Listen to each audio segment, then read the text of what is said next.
G'day, and welcome to the Ginger Cat ending with Jenny Brandis. The pattern is from the Pattern a Month 9 series of patterns. Having worked down to the ending, you will see that you have 5 pairs from the last fan, and we will need to toss out as we work to the point.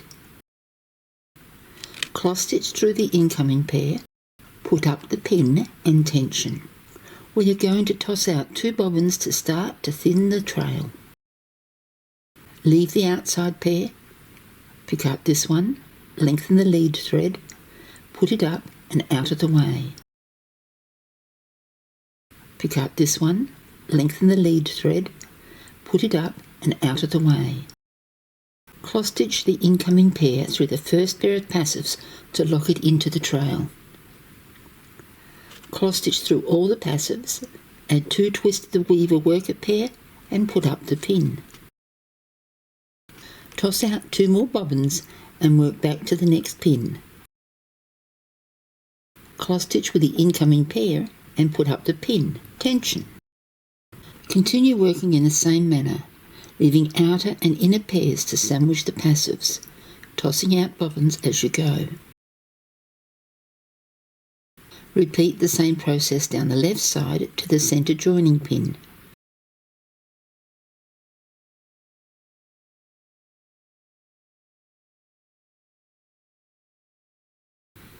Cross stitch, pin, cross stitch the 2 weaver pairs together at the centre joining pin, then continue to cross stitch without tossing out to the very tip pin.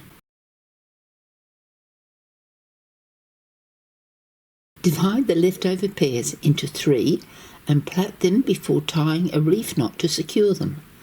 I use my bobbin holders to make it easier for me. Finishing off. Extend the lead threads on all the plaited bobbins and hang the bobbins over the edge at the bottom of the pillow. Do not cut off. Push down every second pin on the outside before removing the rest of the pins. Pick up the left tossed out bobbins and hold them over the lace and to the right. Cut off, leaving a short length and lay that over the lace. Push down or remove the pins and straighten the threads as you go. This is where you can see why you needed to leave a bit of thread. Once completed on both sides, you can dampen or starch the lace on the pillow. Cut the threads off close to the lace after removing it from the pillow.